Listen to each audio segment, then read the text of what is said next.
समुद्र तटावरती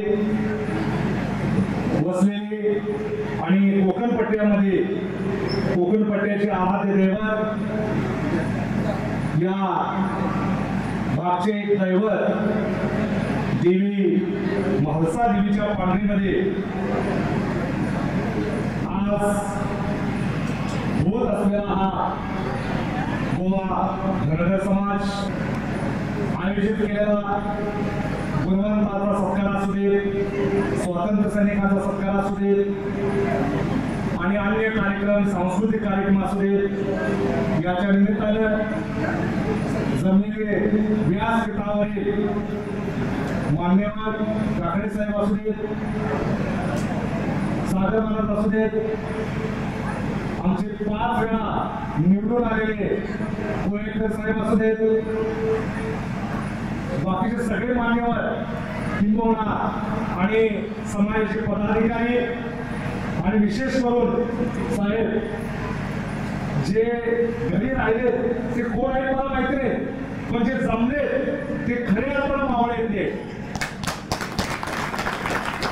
जे कानाकोपऱ्यात कुठे धरून बसले किंबहुना टीव्हीच्या पुढे असतील, मोबाईलच्या नादात असतील असू देत, पण बाबा जर काकडे साहेब असू देत तर ते 200-250 किलोमीटरवरून इथं आपल्यासाठी आलेले, मी जवळजवळ 250 किलोमीटरवरून तुमच्यासाठी आलेलो आहे. जर साहेब आम्ही इतक्या लांबून तुमच्यासाठी येत असेल, मराठी माझं कळतंय ना तुम्हाला, जर आम्ही इतक्या लांबून तुमच्यासाठी येत असेल तर तुम्ही तुमच्या भागात तुमच्या पांढरीत असून एक नाही ही सर्वात मोठी खंत आहे. आलेल्यांचा आभारच आहे, आलेल्यांचं अप्रतिम स्वागत आहे, पण न आलेले तर मी तर म्हणेन हे जे लाख मुलाचे शब्द आहेत हे ते ऐकण्यासाठी दुर्भाग्यवंत आहेत. जे इथं आले त्यांना खात्री आहे की आपण समाजाचं काहीतरी देणं लागतोय. जर आपण समाजाचं देणं लागत नाही तर राष्ट्राच्या सुद्धा आपण कुटुंबाचे लायकीचे राहू. असो तर धनगर समाज साहेब स्वाऱ्या मी प्रथम थोडस माफी मागतोय की मगाशी कुणीतरी थोडस म्हटलं की आपल्याला तुच्छ समजतात नेवर मी म्हणीन नाही रे बाबा, धनगर समाज हा देवकुळाचा समाज आहे. कशाचा समाज आहे हा? देवकुळाचा आहे. या भारताची सर्वोच्च घटना ज्या जाग्यावरती लिहिली गेली, ज्या जाग्यावरती सर्वोच्च पीएम असतात, राष्ट्राध्यक्ष बसतात, ती जागा आपल्या साहेबांनी मगाशी सांगितलेलं आहे ती धनगर समाजाची आहे. मग आपला समाज जर इतक्या खालच्या वर्गाचा असता, जर तुच्छ असता तर त्या पवित्र ठिकाणी पवित्र जागा आपल्या समाजाची आपण देऊ केली असती का? नाही देऊ केली असती. ती जी जागा आहे आपल्या समाजाचे आद्य म्हणजे जे फाउंडेशन म्हटलं जातं ते चंद्रगुप्त मौर्य होय, ज्यांची प्रतिमा आपल्याला आदर्शवत ठरतील असे सम्राट अशोक हे आपल्या समाजाचे जोड. खऱ्या अर्थानं सनातन धर्माची आपली पताका, आपण की सनातनवादी आहोत, कुठल्याही हिंदूला वाईट वाटायची गरज नाही. आम्ही हिंदू आहोत. अरे बाबा मला पण म्हणायचं आहे खऱ्या अर्थानं सनातन धर्माची पताका आणि हिंदू धर्म स्थापित जर पुनर्जीवित कोणी केला असेल तो माझ्या धनगर समाजाने केलेला आहे. नेपाळ पासून साहेब, नेपाळला कुठलं मंदिर आहे? पशुपतीनाथांच्या पासून कन्याकुमारीपर्यंत असणारे जे ज्योतिर्लिंगाचे स्थान आहे ती माझ्या अहिल्या देवीनेच पुनरुज्जीवित केलेले आहे. तिची बांधणी स्वखर्चातून केलेली आहे. हे कुणालाही जमलेलं नसतं, हे कुणी केलेलं आहे माझ्या अहिल्या देवीने केलेल्या आहेत. मग या अहिल्या देवीचा इतिहास तुम्हाला माहिती आहे का? मल्हार होळकरांचा इतिहास तुम्हाला माहिती आहे का? यशवंतराव होळकरांचा इतिहास तुम्हाला माहिती आहे का? नाही माहिती. गोव्याच्या जमान्यात माहिती आहे का साहेब? नाही असं चालणार. मी तर बघितलं आल्यानंतर प्रत्येक जण आपण आरक्षणावरती बोलतो. आरक्षण ही काळाची गरज आहे. अगदी बरोबर आहे. समाजाच्या प्रवाहात जायचं असेल तर आरक्षण ही जमेची बाजू आहे. ही फार मोठी लढाई आहे. ही संपूर्ण भारतभर राबवायला पाहिजे. एकटीच बळ पाहिजे. पण इथं जसं आपल्या देवी दैवतांचे आपण फोटोपूजन केलेले आहेत त्या पद्धतीने आपल्या राष्ट्रपुरुषांचे आपल्या समाजाचे आद्य क्रांतिकारक आहेत. अहिल्यादेवी असतील, मल्हार होळकर असतील, यशवंतराव होळकर असतील आणि आता खरे अर्थाने दादा तुम्हीच मनाला पाहत असू दे. कारण असं एक म्हण आहे की धनगर हा अडका तो नाही रे बाबा. धनगर अडका नाही. धनगर हा तुम्हाला कुठून रे त्याच्या एका शहा पण नाही. अरे बाबा ज्यानं मुंबईचा रस्ता दाखवला तो धनगरच. त्या गोऱ्यांना फिरले पण आडव्या बुद्धीचे इंजिनियर बनायचे ते त्यांना रस्ता दाखवत होता. पण माझ्या शिवरोबा धनगराला वाढ केली. तुम्ही सुद्धा कोकणात उतरताय म्हणजे घाटमाथ्याला आपण उतरतोय. सर्वस्वी जे वाटा जे आहे ते आपल्या मेंढपाळानेच दाखवलेल्या आहेत. मग धनगर आडायला काय शाळा याचं उत्तर आपण शोधायला पाहिजे. सांगण्याचं तात्पर्य एवढं आहे की तुम्ही स्वतःला कधीच कमी लेखू नका. आपण स्वतःला कधीच कमी लेखू नका. कारण सांगतो तुम्हाला ज्या संप्रदायामध्ये आपण कपाळाला भंडारा लावून घेतो तो बिरोबा आपला देव आहे. तो सतयुगामध्ये आलेला आहे. जर आपली जात उच्च असती किंवा अनिष्ट प्रतीचे जर उल्लंघन करणारे असतील तर आपल्यामध्ये देव अवतार धारण केले नसते. नाही केले असते. आज ज्या जगामध्ये ज्या देवाचा महिमा साता समुद्रापार जाऊन पोचलेला आहे सगळ्यांचा लोंढा त्या देवाकडे लागलेला आहे. त्या देवाला सुद्धा आपल्या जमातीमध्येच अवतार कार्य घेतले. मग आपला धर्म श्रेष्ठ की कनिष्ठ? आपला धर्म हा सर्वश्रेष्ठ आहे. खऱ्या अर्थानं सनातन धर्माची पताका जर कोणी फडकवली असेल तर ते धनगर समाजाला फडकवले आहे. आपला समाज हा भोळा आहे. आपला समाज हा भक्तिवान आहे. म्हणून या देवाने सुद्धा आपल्या समाजामध्ये अवतारे कार्य निर्माण स्वतःच करून जगाला प्रकाश पाडून दिलेला आहे. जसं देवानं आपल्या समाजामध्ये अवतार धारण करून आपल्या समाजाची उन्नती केली तशी सुद्धा माझं मत आहे आपल्या समाजामध्ये जे नेतृत्व करणारी मंडळी आहेत पुणेकर साहेबांसारखे असतील, काकडे साहेबांसारखे असतील, पडळकर साहेबांसारखे असतील, राम शिंदे साहेबांसारखे असतील यांनी सुद्धा पुढे येऊन आपल्या समाजाला आरक्षण देऊन एक मोठी क्रांती केली पाहिजे. आणि ही काळाची गरज आहे. कारण आपल्या सुद्धा समाजामध्ये लोक अधिकारी झाले पाहिजेत, इंजिनियर झाले पाहिजेत, डॉक्टर झाले पाहिजेत. ही मला सुद्धा मनापासून वाटतंय. पण या एका गोष्टीवरती मी थोडस पुढे जातो.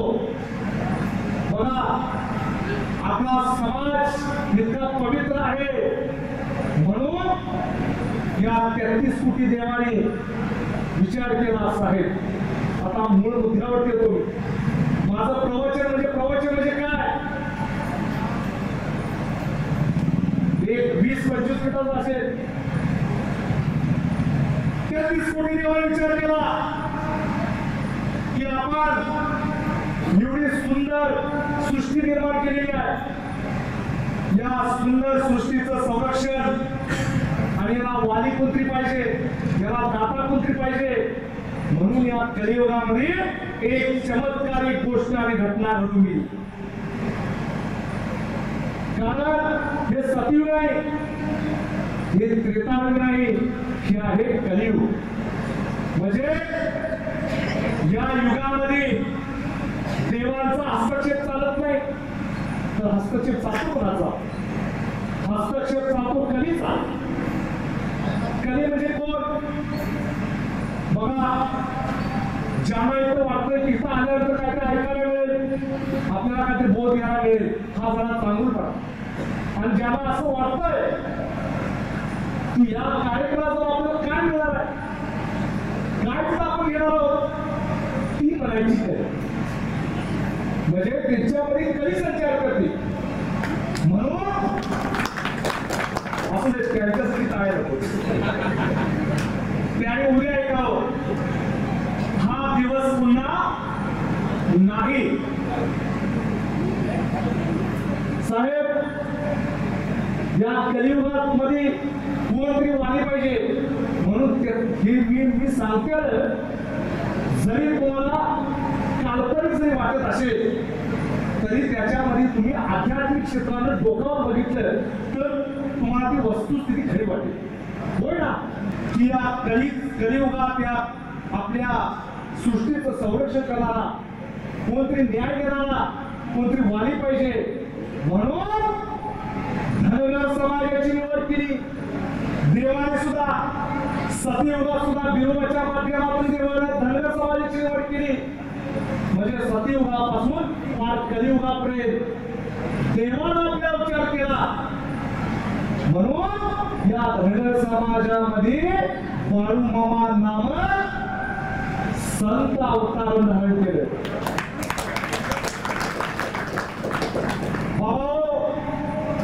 कलियुगातील शेवटचं सत्य, कलियुगातील अंतिम सत्य म्हणजे देव बाळूमामा होय.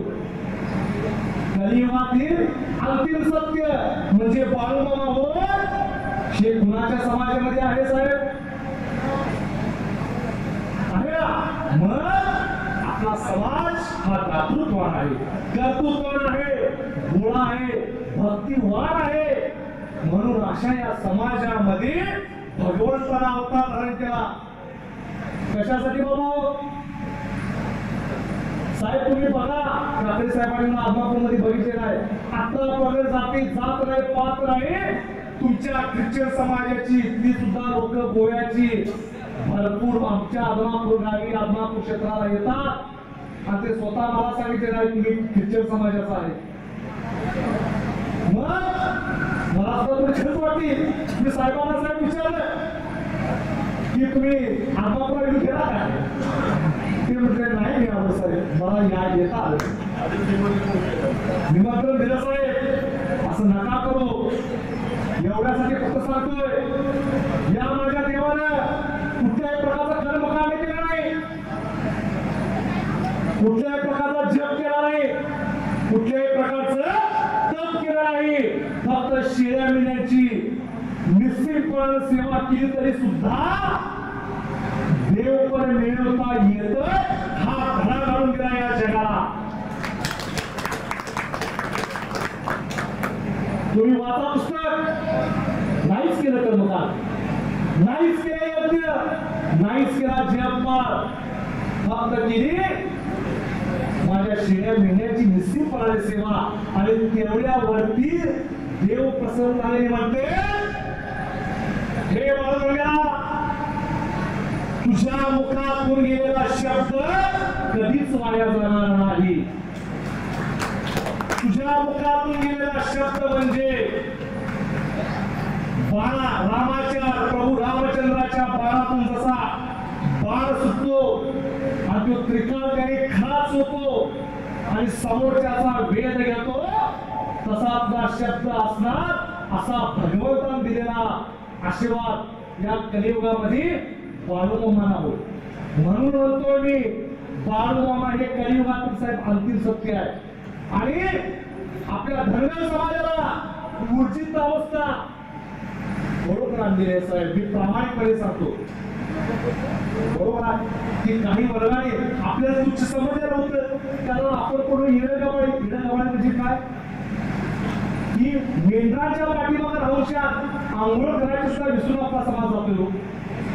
एवढा तळमळ केलं त्या शेऱ्या मेंढ्यांची, आपल्या गायांची. इकडे गायला पाहतात, शेऱ्या मेंढ्या कमी पाहतात, म्हणून आपल्याला थोडंसं काय म्हणतात येडगावा धंदेर आहे. अहो आपण आहेच, म्हणूनच देव माझ्या आमच्या समाजामध्ये अवतार धारण करतो आणि त्याला आम्ही पात्र ठरतो. मग त्या समाजाला काय कळलं आहे, देवा धर्माला कळलं गेलं आहे की हा समाज किती भोळा आहे, हा समाज इतर सुविधांच्या पासून किती मागासलेला आहे. आणि या समाजाला किंवा मुख्य प्रवाहात आणून ठेवायचं असेल तर आरक्षण पाहिजेच आहे. पण ते नुसतं म्हणायचं प्रत्येकाने. मी साहेब यशवंतराव महाराजा यशवंतराव होळकरांची जयंतीच्या निमित्तानं मला सुद्धा बोलत होतो. चौकामध्ये आपल्या बिंदू चौकामध्ये सगळ्यांची भाषणं झाली आणि ज्यावेळी माझा नंबर आला आपल्या महाराष्ट्रात आणि विशेष करून कोल्हापूर आणि सांगली जिल्ह्यामध्ये सगळ्या संघटना, माझी यशवंतराव होळकरांची संघटना, साहेबांची मला होळकरांची संघटना, कोळेकर साहेबांची, महाराणी आई होळकरांची संघटना, सगळ्या संघटना. आणि याचा लाभ कोण गेला, ही राजकीय लोक गेला. म्हणून मी त्याला स्पष्ट करून म्हटलं त्या संघटना ज्यावेळी एकत्र येत नाहीत तोपर्यंत तुम्हाला कधीच आरक्षण मिळणार नाही. कारण याचा गैरफायदा लोक घ्यायला लागले. तर साहेबांनी सुद्धा मला सांगितलं की इथं जरी दोन संघटना असल्या तरी आम्ही वरच्या लेवलला येत असतो. खऱ्या अर्थानं आम्हाला काकडे साहेबांना मला सुद्धा आनंद होईल की ज्यावेळी गोवा धनगर समाज, गोवा हा केवढा मोठं राज्य आहे नाहीच आहे, हा छोटं राज्य आहे. पण छोट्यापासून मोठी क्रांती करूया. आणि खऱ्या अर्थानं तुम्ही जे दोन संघटना म्हणता त्या ज्यावेळी एकीचं बळ टाकून गोव्याच्या तख्ताला एकीची धडक ज्या दिवशी मारशीला त्या दिवशी खऱ्या अर्थानं तुम्हाला आरक्षण मिळाल्याशिवाय राहणार नाही. आपल्यामध्ये एकीचं बळ कमी पडतंय. महाराष्ट्रामध्ये 1707 संघटना आहेत साहेब. मी त्या संघटनेचा अध्यक्ष, मी या संघटनेचा खजिनदार, मी त्या महासेनेचा सहसेनापती. मी प्रत्येक आमच्या समाजातल्या नेत्यांना खासगीमध्ये सुद्धा हे सांगतो साहेब, आपल्याला जर आरक्षण मिळवायचं असेल किंवा आपला समाज जर पुढे आणायचा असेल तर आपल्यामध्ये एकीचं बळ पाहिजे. त्याच्याशिवाय आपल्याला आरक्षण मिळणार नाही. मी देवावरती बोलू का बोलू साहेब, मी बाळवाची महिमा माहिती थोडी सांगू का? म्हणजे जेवायला उशीर होतो ना. तर बाबा खऱ्या अर्थानं या कलियुगाचं संचलन करण्यासाठी धनगर समाजामध्ये जर देव अवतार धारण करत असेल तर आपला समाज हा तुच्छ नाही आहे, आपला समाज हा पवित्र आहे. आणि अशा पवित्र समाजामध्ये देव अवतार धारण करतो आणि जगाचं कल्याण करण्यासाठी आदमापुरात जगाचं दप्तर वाचत प्रति पंढरपूर असं जे समजलं जाते आदमापुरात देव मला विसावला जातो. तर अशा ह्या देवाची महिमा मी तुम्हाला थोडक्यात सांगणार आहे. बघा बाळूमामा एक असा दिवस बाळूमामा देणार आहे साहेब. मला वाटतं तुमच्यापर्यंत थोडं राजकीय तुम्ही आला आहे, तर प्रत्येकाने बाळूमामाच्या बरोबर मला आमदारकी मिळू दे, मी खासदार होऊ दे, मला मंत्रीपद मिळू दे, धनगर समाजापेक्षा इतर समाजाची लोक देवाकडे मागून नवस करून जातात आणि त्यांचं नवस सुद्धा पूर्ण होतंय. तर याचं कारण म्हणजे या कलियुगामध्ये चालता बोलता देव कसा म्हणतोय देवी, चालता बोलता देव, मागणी तसा पुरवठा करणारा, आंदोलन असेल, तसा प्रश्न तुमचा मार्गी, पण तुमची भक्ती कशी पाहिजे, तुमची श्रद्धा कशी पाहिजे. मला सच्चे वाटतं कोणीकडे साहेब वाईट वाटून घेऊ नका, तुम्हाला अभिमान वाटायला पाहिजे होता. आज मला वाटतं 70% गोव्याचे लोक आदमापूरला येतात. तुम्ही सोडून वाईट वाटतं. मी साहेबाला म्हटलं, साहेब तुम्ही आदमापूरला आला का, पण ते भाग्यवंत आहे, ते भाग्यवंत आहे की त्याला निमंत्रण आम्ही देतोय आणि त्याला भाकणूची प्रोत्साहन दिलेली आहे. तीच भाकणूक ऐकण्यासाठी हजारो लाखोची बघायची जमलेली असते. म्हणजे ते इतर भक्तांच्या पेक्षा त्यांच्यावरती असणारी कृपादृष्टी बाळूमामाची खूप मोठी आहे. असे अनेक भक्तांच्या वरती त्यावेळी साहेब बाळूमामाची कृपादृष्टी झाली. त्याच्यातले काही किस्से तुम्हाला सांगतो. हा देव काही शाळेत गेला नाही. या देवाला साहेब त्यांच्या वडिलांनी आई वडिलांनी शाळेत घालायचा प्रयत्न केला. माझ्या देवानं पाठीवरती र सुद्धा अक्षर लिहिलं नाही. पण ज्यावेळी बकऱ्यामध्ये भजन कीर्तन घ्यायचे बाळूमामा हयात असतेवेळी, त्यावेळी संस्कृत मध्ये असणारे वेद बाळूमामा चटकन म्हणून दाखवायचे. बाळूमामा शाळेत गेलेत का? नाही शाळेत गेलेत. इतर मुलांच्या सारखं आई वडिलांना वाटत होतं की इतर मुलं कशी शाळेत जातात तसे आपला हा बाळू सुद्धा शाळेत जावा, शहाणा व्हावा, 4 गोष्टी शिकाव्या. पण माझा देव का शाळेत जायला तयार नाही. म्हणून या देवाला घरच्या 3 गायी होत्या साहेब. गायी राखण्याचं काम दिलं. आता आपण इकडे गायी राखतो. पहिल्या प्रथम जर देवाला काय राखले असतील तर बाळूमामाने गायी राखले. साहेब तुम्हाला पटणार नाही, ज्यावेळी बाळूमामा गायी राखण्याची जात असत त्यावेळी ती इतर मुलांच्या राजेबात कधीच विसरणार नाही. बाळूमामांचा हा सवताचा स्वभाव. काही गोष्टी थोडेसे मराठी आहेत, तुम्हाला समजलं सवता स्वभाव म्हणजे काय होता. म्हणजे आता सुद्धा इथे काही लोक आहेत ऐकणारे ऐकणाऱ्यात, जेवणारे जेवणारे आणि गप्पा गोष्टी मारणारे मारणारे, त्याला म्हणायचं सवता स्वभाव. म्हणजे इतरांच्या पासून वेगळं राहायचं. बाबळीचं उंच झाड दिसलं तर त्या झाडावरती बाळूमामा चढून बसायचे आणि म्हणायचं, म्हणजे असणाऱ्या सवंगड्यांना म्हणायचं की बाबा हो हे माझ्या देवाचं शिखर आहे. आता मला सांगा, बाबळीचं झाड ते काय देवाचं शिखर असेल का? बाबळीचा काटेरी चापा पडलेला असायचा, त्याच्यावरती घुंगडा करायचं आणि म्हणायचं त्यात झोपायचं आणि बाळूमामा म्हणायचे की ही माझ्या देवाची गादी आहे. बघा काटेरी बाबळीचं काटे कसे असतात, टोकदार असतात. ते ती देवाची गादी आपण म्हणू शकतो का? तुमचा जर मुलगा असा म्हणायला लागला तर तुम्ही काय म्हणणार? शहाणा बनणार काय खुळा बनणार साहेब? आता जाऊ वाटतं का तुम्हाला? आता जाऊ वाटतं का? तर तुम्ही म्हणणार मुलग्याला कदाचित भूत बाधा झाली आहे, नाही तर डोकं फिरलाय. स्वतःचे आई वडील बाळूची खुल्यात गणना काढत होते. बाबा हो कुणाला नाही वाटणार काट्याच्या कुंपणावरती झोपण्याची जागा आहे का? आहे का? आहे नाही ना. झाडाचं उंच शेंड आहे, ते काय देवाचं शिखर आहे का? नाही आहे. पण इतर मुलं म्हणायची हा खुळ्यावानी वागतोय म्हणून हा खुळा बाळू. म्हणून गावामध्ये बाळूमामांना खुळा बाळू हा टोपण नाव पडलं, प्रसिद्ध झालं माझ्या देवाला. माझ्या देवाला पहिली उपमा आणि पदवी जर काय मिळाली असेल तर खुळा बाळू. श्रीकृष्णाला कशी नाव आहे? रणछोड. म्हणजे रणछोड यानी की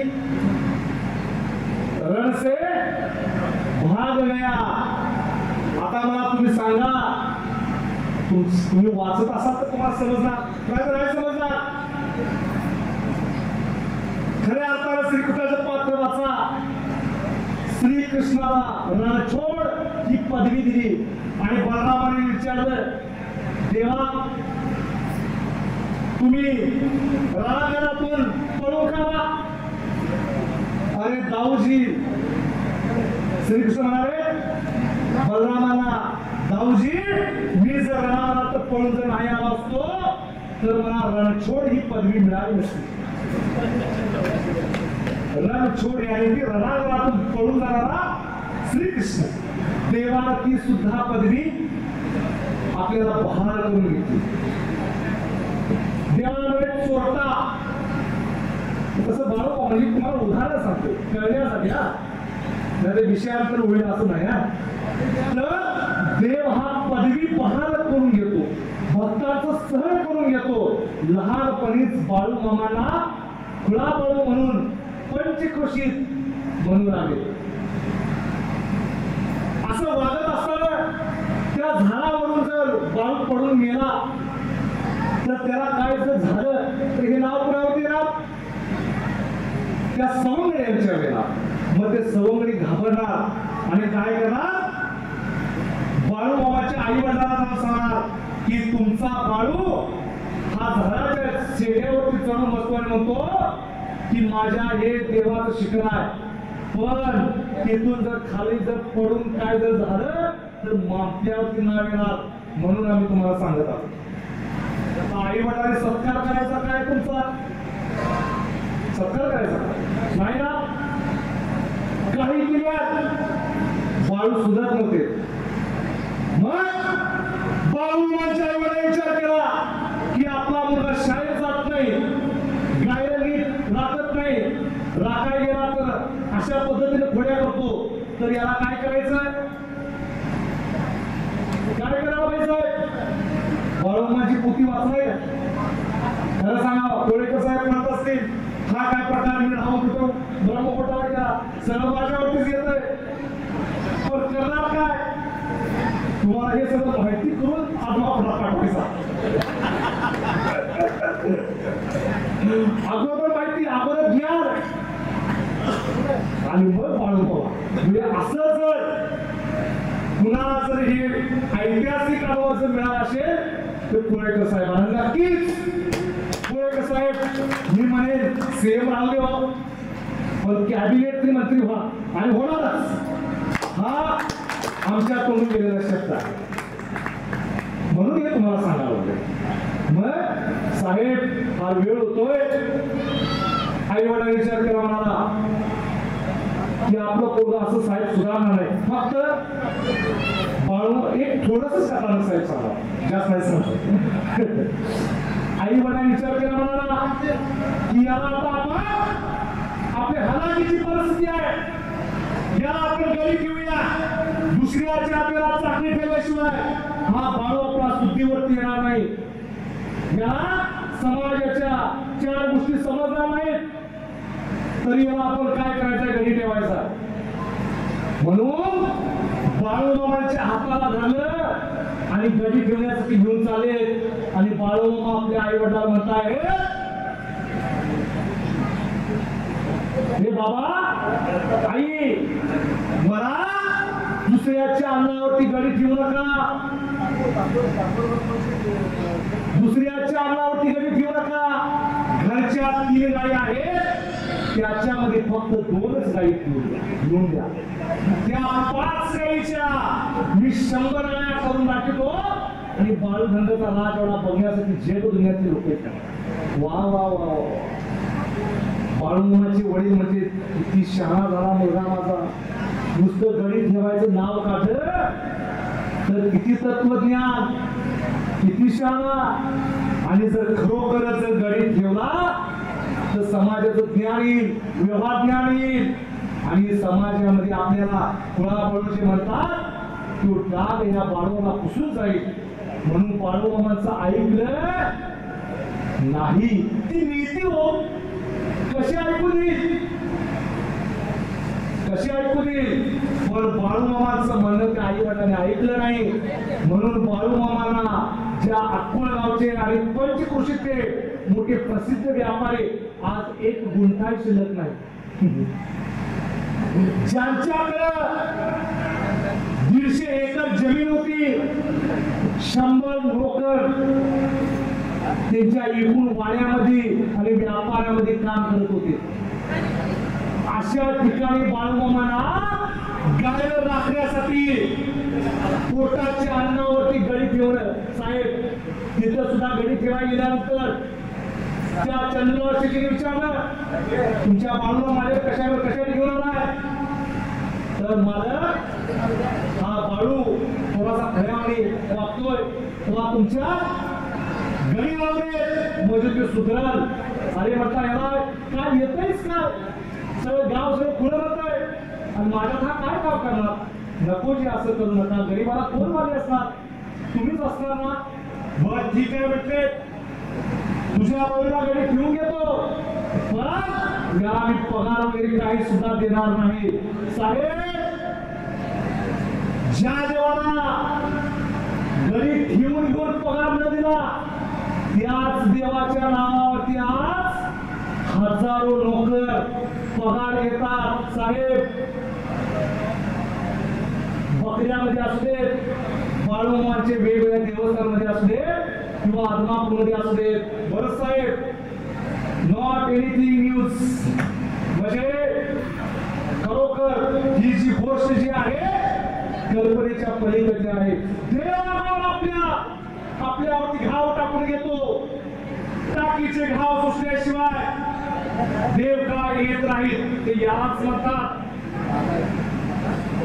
ज्या देवाला पोट भरण्यासाठी दुसऱ्याच्या घरामध्ये गडी राहावं लागतं, त्याच देवाच्या नावावरती आज लाखो लोक प्रसाद घेतात. रोज लाखो लोक म्हणतात, तर काय वाव होणार नाही.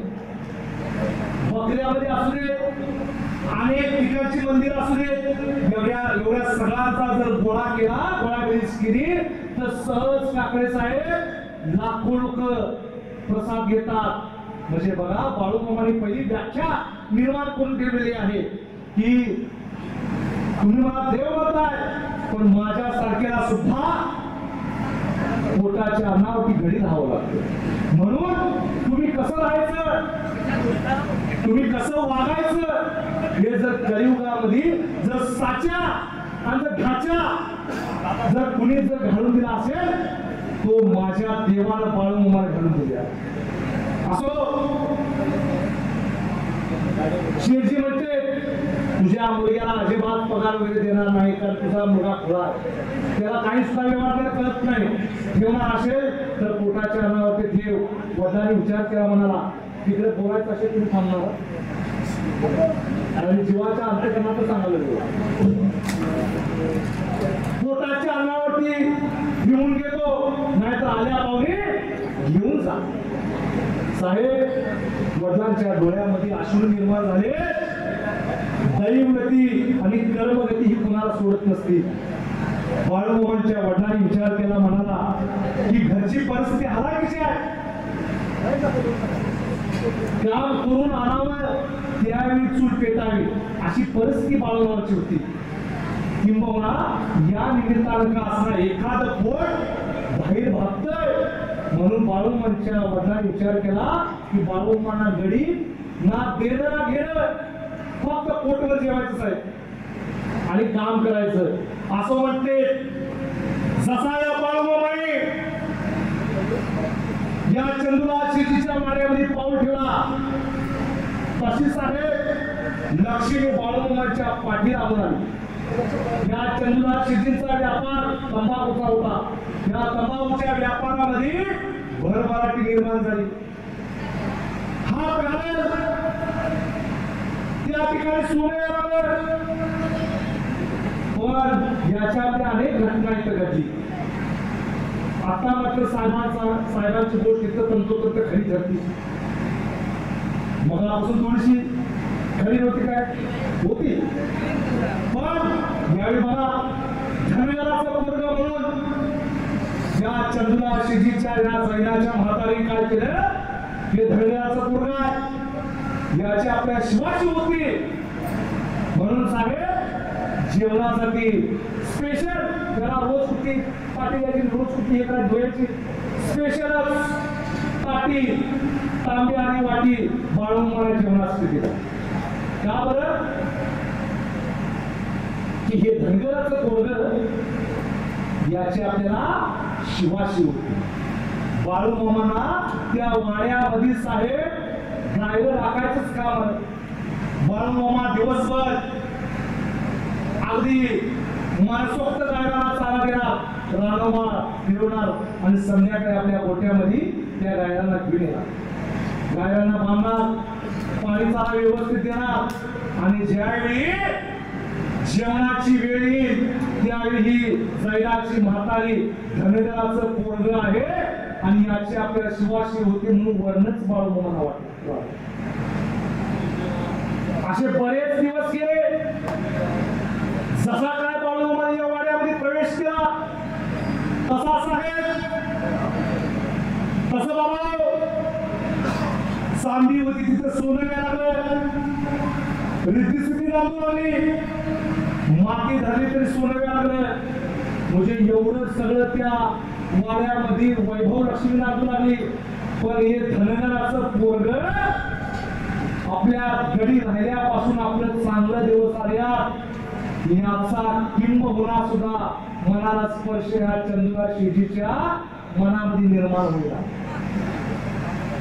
म्हणून या धनगराच्या पट्ट्यानं काय केलं माहितीये का, बाळू धनगर सुद्धा असा कसं नाही, मला मी बाळ्या धनगर म्हणते. बाळूला काय म्हणते, मला बी बाळ्या धनगर म्हणते, ही बी लई नाळ करूच आहे. म्हणून बाळूमामाने आपला आराध्य विठ्ठल गणेशाचं स्मरण केलं, हरसिद्धनाथांचं स्मरण केलं आणि कुण्या एका रात्राला आपला मला जेवतेला थाळीला चमत्कार करायचा. बाळूमाने काय ठरवलं, म्हातारी अशी कशी वागणार नाही, हे जैनाचं कुटुंब असं तसं वागणार नाही. मध्याच्या टायमाला जेवती आणि थाळीची गोट्याला होती ना काही गोट्याला, त्या गोट्याच्या दिशेनं बाळूमामा चिमटभर बनणारा फुकून दिला. जसा काय चिमटभर बनणारा फुकून दिला तसं बाळूमामा निधनातून झाला. आता काय करतात बघूया. आणि त्या टाकीतून प्रकाश बाहेर पडू लागला. जसा का हिरा चमकतो ना तसा लाईट गोट्यात प्रकाश पडू लागला आणि इथं जी गरीब माणसं होती ना ती त्या प्रकाशाने जागी झाली आणि बघतात तर काय, जेवती आणि जी बाळूची जेवती थाळी होती त्या थाळीतला कसा प्रकाश पडा लागलेला आहे. म्हणून सगळी गरीब माणसं उठली आणि त्या चंदूला शेठजीला उठवलं आणि त्या माताला उठवलं. तो बाळू तो धनगराचा साहेब कसल्या भानामती करायला बघा, माझ्या देवावरती आळ काय बघा, कसल्या भानामती करायला बघा, कसल्या करण्या करायला बघा. प्रकाश लागला पडायला आणि ज्यावेळी चंदुरा शिजीच्या म्हातारीनं ती थाळी साहेब बघितली, जशी थाळी बघितली तशी साहेब जैनाचा देव बस्ती होय या बस्तीचं दर्शन बाळूमामाने त्या थाळीला दिलं. मनातल्या मनात ती म्हातारी म्हणाली, अरे भाड्या हो बस्या हो, तू बाळू काय करणी तिच्या डोक्यात सुद्धा येईना. तिला फक्त जो जैनाचा जो बस्ती होता ना तोच लागला दिसायला. म्हातारी विचार केला, म्हणाला ही बाळूची जेवतेली थाळी सामान्य नाही, मोठी चमत्कारी गीत आली आहे. कारण या थाळीमध्ये काय झालेला आपला देव दिसलेला आहे. तेव्हा ही थाळी काय करायची, बाळूला अजिबात द्यायची नाही. म्हणून काय ते त्या म्हातारीनं बघा ती जेवतेली थाळी बाळूमामाची आपल्या देवपूजेला ती म्हातारी घेऊन गेली. त्या म्हातारा तुझं कळलं की बाळूच केलेला देवाला द्यायला पदर नाही घ्यायला. अरे तुला बाळूमामाचं महत्वच कळलं नाही तर चिमटभर ईदभर जमीन सुद्धा काय बाळूमामा ठेवणार. पुढे ऐका. सकाळ झाली, बाळामा नेहमीप्रमाणे गाई पुढे राखायला गेले आणि जेवत्या वेळेला बघतात तर आपली साहेब थाळी आहे. बाळूमांना फार वाईट वाटले की ज्या उद्देशाने मी त्याला देव राखीला होता तो उद्देश त्यांना कळाला नाही. त्यांना मात्र ती थाळीच महत्वाची वाटली. अरे पण कुणाच्या थाळीमध्ये देव दिसला, कुणाच्या रूपात देव दिसला याचं भान नाही. श्रीमंतीचा माज हो साहेब, जसा या सरकारला सत्तेचा माज आला ना, प्रत्येक वेळी वापर करून घेतात. खरोखर धर्माचं राजकारण करून डोकी फोडणाऱ्यांची जी राजकीय लोकांची अवलाद आहे ना, ते मर्द नाही, ते नामात आहे. होय साहेब. अरे बाबा, किंबहुना जराची नाही तर मनाची लाज बाळा. साहेब नाही असं झालं. असो, बाळूमामा बसतात तर आपली थाळी नाही. बाळूमामांच्या मनाला फार मोठी वेदना निर्माण झाली की जी जेवत्याने थाळी घासून घासून घासून एक छिद्र पडलं होतं आणि ती कुठली म्हणून ती थाळी दुसरी घ्यावी. ड्रेस चांगला आहे, तो फाटलाय म्हणून त्याला टाकून द्यावं नाही चालत. माणूस एखादा कार्यकर्ता लढा म्हणून मी टाकून द्यावं साहेब नाही चालत. असं त्याचं संयमन केलं पाहिजे आपण. तुम्ही म्हणत असाल की दोन्ही महाराजांचं माझ्यावर काय बोट येतंय. नाही मला माहितीच नाही मला माहित साहेब. किंबहुना माझ्यामध्ये असं समजा की आता बाळूमामा सज्ज मेला. हा एक भारताची लोकसंख्या किती आहे? 140 कोटी. या 140 कोटी जनतेतून बाळूमामाने मला निवडलेला आहे. हा माझा कदाचित सांगतोय, हा मला स्वार्थ समजा, तर सांगितल्याशिवाय तुम्हाला कळणार नाही. 140 कोटी जनतेतून बाळूमामाने मला भागवण्यासाठी साहेब निवडलेला आहे आणि ते माझं पवित्र समजा किंवा माझ्या कुळाची पुण्य समजा किंवा माझ्या कुळाला दिलेली ती दिंडी समजा किंवा माझ्या तुम्हाला कुळाच्या समजा, तुम्हाला जे समजायचे समजा. म्हणून मी भाग्यवंत आहे. म्हणून बाळूमामा म्हणतात की माझ्या पुजाऱ्याच्या तोंडातून गेलेला शब्द बाळूमामाने आंदोलन केलं साहेब की माझी जुनी थाळी असेल तर तुम्ही जेवणार, अन्यथा मी जेवणार नाही. ती म्हातारी म्हणाली अरे बाळू तुला काय शाळा तू, अरे ती तुझी ताई कुठली होती, त्याच्यातून जे जेवत होता ते अन्न सांडत होत म्हणून तुला नवीन ताळी वाटी देतो, याच्यामध्ये गपगुमात जेव. बाळूमामाने आंदोलन केलं. आता तुम्ही सुद्धा आंदोलन केलं ना घरात बसून की काही जण झालं तरी आम्ही कार्यक्रम अजिबात जाणार नाही. तसं आंदोलन ते आंदोलनाचा सुद्धा प्रकार आहे. तसं बाळूमामाने हट्ट धरला की माझी जुनी थाळी असेल तरच मी जेवणार, अन्यथा जेवणार नाही. बाळूमामा साहेब त्या चंदुरा शिजीच्या वाड्याला 3 दिवस अन्न आणि पाण्याचा त्याग केला. चंदुरा शिजीची म्हातारी निघाली. तेव्हा अगोदर आमचा समाज जेवढा शांत तेवढा काय असतोय कोणाच्या बाजूला असतो.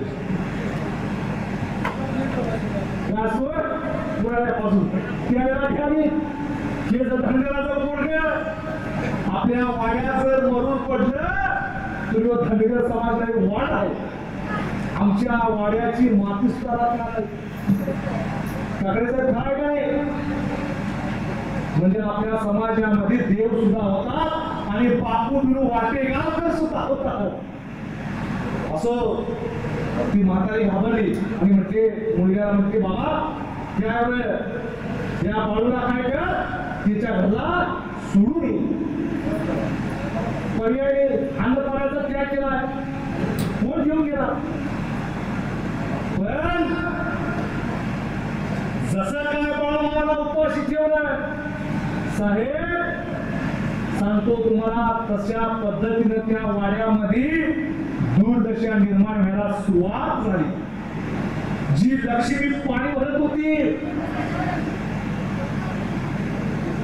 जी लक्ष्मी पाणी भरत होती, त्या लक्ष्मीला बाळूमामाने काय आदेश दिला असेल. बाळूमामांना आपल्या घराकडे घेऊन जाण्यासाठी चंदुला शिर्डी चालले आणि बाळूमामाने सांगितलं, या बाळ्या धनगराची आवेदना या वाड्यामध्ये झालेली आहे. कुठे झालेली आहे? या वाड्यामध्ये बाळ्या धनगराची आवेदना झालेली आहे. तेव्हा तू इथं राहणार का माझ्या बरोबर येणार सांग. म्हणून डाव्या पायाचा अंगठा माझ्या बाळूमामाने त्या वाड्याला उठवला. नुसता बाळूमामाने डाव्या पायाचा अंगठा नुकता जर उठवला तर एवढी दुर्दशा, आणि उजव्या पायाचा जर भार दिला असता तर काय झालं असतं साहेब. वाड्याची माती सुद्धा राहिली नसती. ज्या चंदुला शेठजीच्याकडे 150 एकर जमीन होती, 101 कारकून कामाला होते, आज त्याच वाड्याची दुर्दशा जर बघितली तर साखर आणि कापूर नारळ विकायसाठी माझ्या भगवंताच्या मंदिरासमोर बसतात साहेब.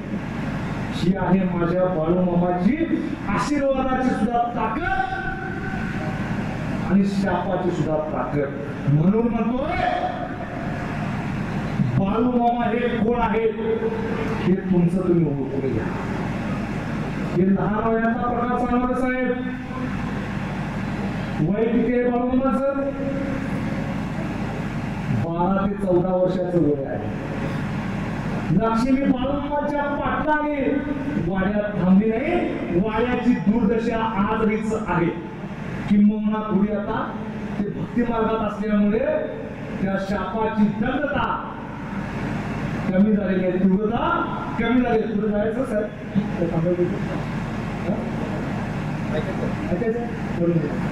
बस ना ऐकायचं. बर, कोल्हापूरचा एक किस्सा होता ना, ते सोडता बाया. मग साहेब माझ्या देवाला पहिला आहे आई वडिलांना, दुसऱ्याची काय ताप होती हो. त्याने 7 जन्म घेतले तर तसं होणार नाही. सुरुवात शिवायच्या लाकुडीपासून सुरुवात झाली. अरे म्हणजे बाळू, सोन्याच्या घासाला लाभ मारलास. त्यांना कुठं माहिती आहे लक्ष्मी माझ्या पाटणाऱ्यामध्ये सोन्याचा त्या घासाला लाभ मारलास. 2 वेळचं पोट भरून खाईत होतास. तुला काय जातं त्या नव्या थाळीत जेवायला साहेब?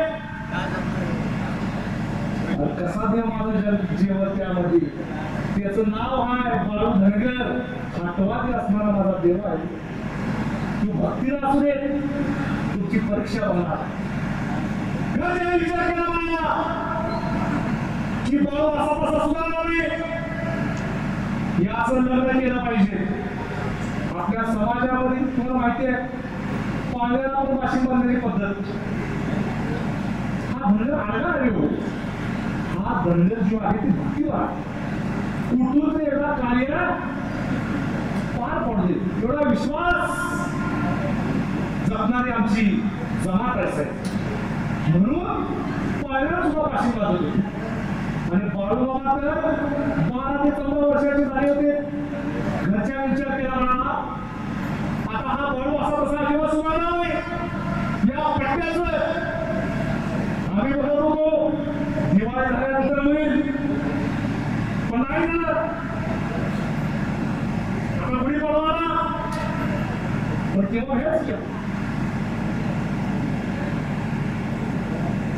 सर्व्हिसेस झालं होत आहे. मग तुम्ही पुढे राहणार कधी? आई एवढी बनवले, गावाचं गाव एवढं ठेवलं बरोबर आहे त्यांचं सुद्धा.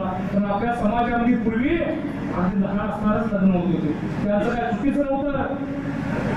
आणि आई वडील म्हणते साहेब बाळू तुझं आता लग्न करूया म्हणजे तू सुधरशील, म्हणजे तुझ्या नाकावरचा राग थोडा कमी. लग्न केल्यानंतर तू सुधरतोस का बघूया. पण माझा देव ज्याला ठरवूनच अवतार घेतलाय जगाचं कल्याण करायचं, स्वतःकडे बघायचं नाही. तो भले लग्न करेल का,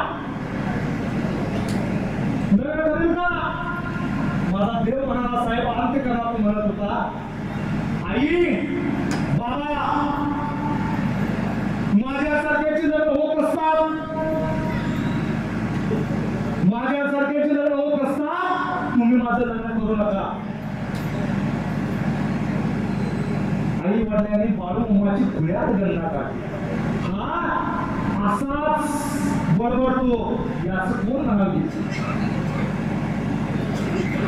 आई वडील काय म्हणाले, हा असाच बडबडतो याचं कोण म्हणावी. म्हणून एक नावाने विसरले तिकडे सगळं आले ओळखतो रात्री बरोबर झालं असतं. बाळूमामांच्या देवाला आता ही घरची माझं लग्न केल्याशिवाय राहणार नाहीत, पण मला लग्न करायचं अजिबात नाही. म्हणून बाळूमामाने काय केलं, बाबा हो गाव शिव सुटली. आत्ताची मुलं कसे करतात, लग्न करत आहेत म्हणून कुठे नसून फुगून गोव्याला येतात. गोव्याची मुलं मुंबईला येतात, बेळगाव जातात. कारण का कोळेकर साहेब आपल्या मुलग्याच काय बघायला झालेले आहेत, नुसतं राजकारण करत आहेत. म्हणून पण मुलगी बघून गेली हो, तुझ्या आत्ताचे नवरदेव असे आहेत. तुमचा मुलगा उठायला आहे ना, तुम्ही सोचला छोटा बोल नका. अहो आमच्या भाकनुकी शब्द आहे, सांगा भाकनुकी शब्द आहे. 14 वर्षाचं बालपण, 24 वर्षाचं तरुणपण आणि 35 वर्षाचं म्हातारपण.